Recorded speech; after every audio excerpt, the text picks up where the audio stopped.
Gather round, true believers, as today we're going to draw something amazing, sensational, and spectacular. Today I'm showing you all the secrets of drawing my favourite superhero, the friendly neighbourhood Spider-Man, along with a whole crew of heroes from the Spider-Verse. I'm Will Sliney, and over the past 15 years I've drawn hundreds of comics from Marvel, and this is Marvel Illustrated. Let's swing straight into the illustrated action today by drawing Spidey's pose. Of all of the superheroes out there, I think Spider-Man is the most dynamic. He's a force of nature and needs to leap right off the page. As I sketch this out, I'm twisting the figure, making a strong line of action that's full of movement and momentum. This is my favourite part. It's also the biggest visual trick to drawing him, Spider-Man's webs. Let's break it down, shall we? First, the center of the web starts right here in between the lenses. We're going to draw lines radiating around this point, starting with this center line going straight up. Do not draw one going straight down, instead spread these two apart. This leaves a subconscious gap for where his mouth will be under the mask. The next two lines will come close to the lenses on the top, and the two either side of that can come out behind them. It's the same on the bottom here, then finish it off with these really tiny lines either side. When a spider makes a web, they'll connect these radial lines with supportive ones. We're going to draw these in a pattern that will emanate out from the center point like concentric circles that are spread further and further apart as they move away from the center. When the circles interact with the radial line, that's the point where our small semicircle should hit. Make sure they always dip towards the center point. That's something that will apply to the whole costume. These radial lines will continue down the entire costume, and the concentric circles will follow the same pattern too. Pure Steve Ditko magic. So let's follow that tip and apply the webs to our drawing of old Webhead. Created by writer and editor Stan Lee and artist Steve Ditko, Spider-Man first appeared in Amazing Fantasy 15, a comic that would change superhero history forever. Peter Parker was just an awkward teenager from Queens when a radioactive spider bite gave him incredible powers, wall crawling, enhanced strengths, agility, and his famous spider sense. At first, Peter used those powers selfishly, chasing fame and money, but everything changed after a burglar Peter refused to stop murdered his Uncle Ben. That tragedy created the defining lesson for Spider-Man. With great power, there must also come great responsibility. Spider-Man has been through a lot in his stories. He faced the death of Gwen Stacy in the Amazing Spider-Man issues 121 and 122, the Alien Symbiote saga beginning in Secret Wars 8, the Clone Saga, Civil War, the events of One More Day, and even having his body hijacked by Doc Ock. But no matter how much Peter loses, he always gets back up and takes on each day with a smile on his face. He's fallen in love with Mary Jane Watson, he created a bond with the Human Torch, and has become a trusted mentor to Miles Morales.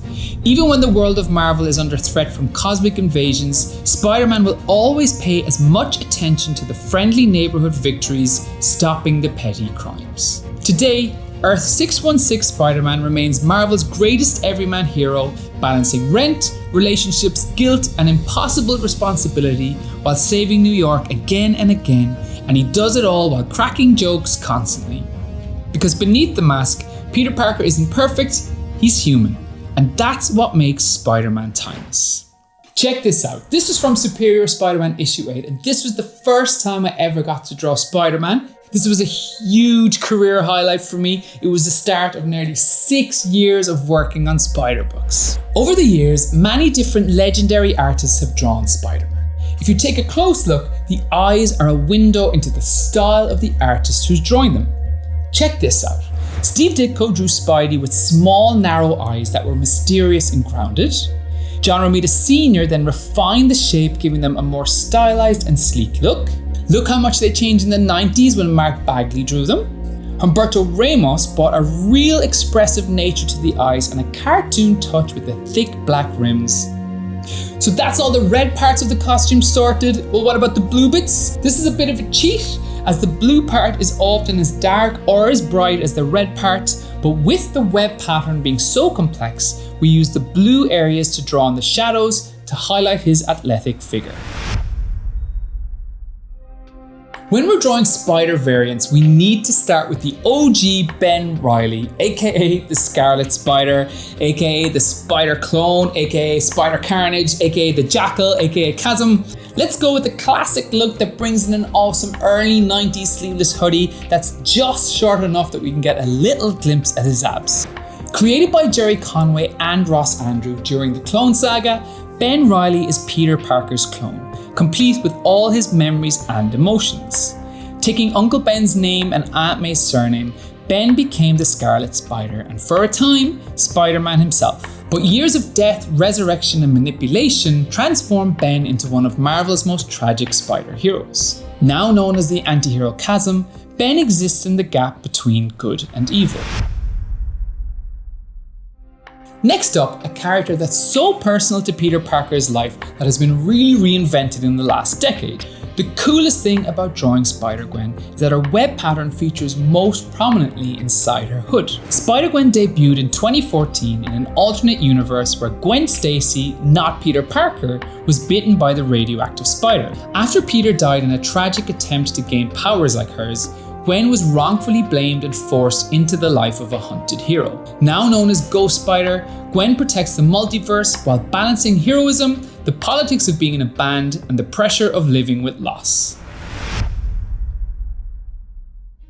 Speaking of clones, they don't always come out of the tubes in perfect psychological condition. Kaine's 90s look had giant muscles, long flowing hair, and a tattered cape before he settled down into the version that I got to draw in my Scarlet Spider series. The costume is a full-on anatomy drawing where we get to show every muscle, always a great challenge for a comic book artist. Created by Terry Kavanagh and Stephen Butler, Kaine was the first failed clone of Peter Parker. Scarred, unstable, and consumed by rage, Kaine spent years as a violent anti-hero before he eventually became the Scarlet Spider himself. His story is about redemption, a monster fighting his nature every day to become something better than what he was created to be. The current show stealer, Miles Morales, came bounding out of the Ultimate Universe line of comics. To me, this costume is the trickiest of them all because of how we have to draw the webs. Created by writer Brian Michael Bendis and artist Sarah Pichelli, Miles Morales debuted in 2011 and redefined Spider-Man for a new generation. After a genetically altered spider bite gave Brooklyn teenager Miles powers similar to Peter Parker's, he struggled with the pressure of replacing a fallen Spider-Man. But with abilities like camouflage and venom blasts, Miles quickly became his own hero. So here's another little tip. To draw Miles' webs, which are drawn in white, I'll often work on these digitally at the last stage after I've inked everything else, because we can draw in white much cleaner and clearer on a computer. Then I can also outline those white lines with black to help it pop. Before the comics of the late 80s and early 90s, Spider-Man's web shooters whipped out what looked like a thin piece of rope. That all changed when Todd McFarlane brought his own brand of extreme art direction to them by essentially adding in more web lines through the center and spiraling ones that wrapped around them, a style that was famously labeled spaghetti webbing by his editor Tom DeFalco. I like to draw them somewhere in the middle of the two. I think that's because I'm probably from a generation that's either too young or too old to have a mullet, so I sort of play it safe. So I start with the old-fashioned thin web first, and then instead of just drawing in loads of extra lines, I'll break it apart into areas with thinner strands popping off, but then rejoining that line as it whips out at high speed. Then every once in a while, I'll take one of those strands and wrap it around the web as it moves up in a nod to Todd and his creation. Miguel O'Hara, the half-Mexican, half-Irish Spider-Man, is where I got my biggest break at Marvel early in my career. When drawing my first pages of him, I had him whipping and web swinging all over the place. After sending in the pages, I got some great drawing advice from his co-creator Peter David. Spidey 2099 isn't really a web swinger. He uses his cape to glide around, which really showed how visual Peter David could work. I worked with Peter for many years on over 60 issues of Spider-Man, and I'll be forever grateful for getting to work beside such an industry legend. Peter David created Spider-Man 2099 with artist Rick Leonardi, and in doing so, he brought the Spider-Man concept into a neon-drenched cyberpunk future. Miguel O'Hara was a geneticist whose DNA was fused with spider genes after a corporate experiment went wrong. The result created a darker, more aggressive Spider-Man fighting corruption in the year 2099. Miguel came to the main Marvel timeline for a while and even sported a flashy new costume in one of my favourite Spider-Man 2099 runs, because I drew that one. Today, Miguel stands as one of the Spider-Verse's most important protectors. We can get a bit edgier and frankly a bit spikier with our drawing of Spider-Punk, the only one of our spiders to take the time to put on a pair of shoes, which means we have to draw the dreaded enemy of all comic book artists, laces. Spider-Punk transforms Spider-Man into a symbol of rebellion. In a fascist alternate reality ruled by Norman Osborn, Hobie Brown used his spider powers, music, and anti-establishment attitude to inspire a revolution. Now traveling the Spider-Verse, Spider-Punk fights oppression everywhere he goes, wielding his trusty guitar, proving Spider-Man can stand for freedom as much as responsibility. Silk is going to be the only character that we're drawing here where we can see her eyes. Her webs shoot out of her fingers rather than her wrists, so I kind of want to show that in our drawing too.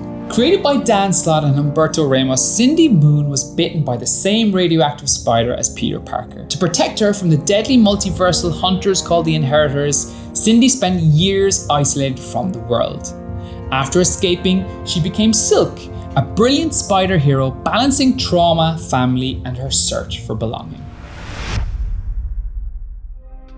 So much about drawing these spiders has been all about movement and momentum. We get a great chance to do that here with Spider-Woman as her hair can flow behind her, trailing as she blazes forwards. Created by Archie Goodwin and Marie Severin in 1977, Jessica Drew became Marvel's original Spider-Woman. After surviving a deadly childhood illness through experimental spider-based treatments, Jessica gained superhuman powers and became trapped in a world of espionage and manipulation.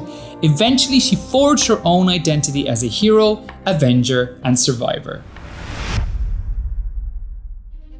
We've drawn the heroes, we've drawn the clones, now it's time to bring out the big guns. We're talking about the lethal protector himself, Venom. Drawing Venom is a total departure from the lean, athletic frames of everyone else in this picture as we switch to muscular, symbiotic power.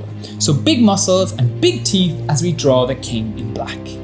Venom began as Spider-Man's greatest nightmare. After Peter Parker rejected the alien symbiote suit, it bonded with disgraced reporter Eddie Brock. Together they became Venom, a monstrous enemy with all of Spider-Man's powers.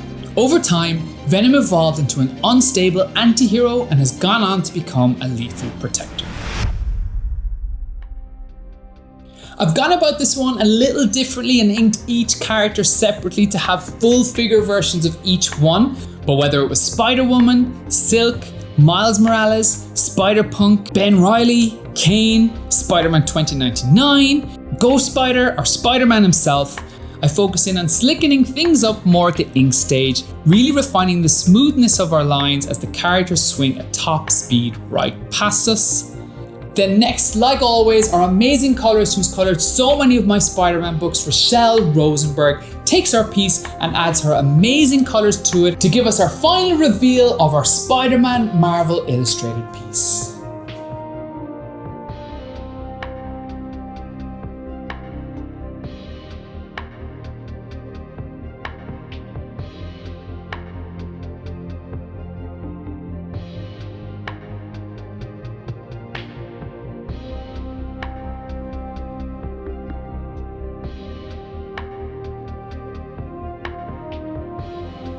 Thanks for following along into the secrets of drawing Spider-Man. Be sure to check out previous episodes of Marvel Illustrated on Marvel Entertainment's YouTube channel.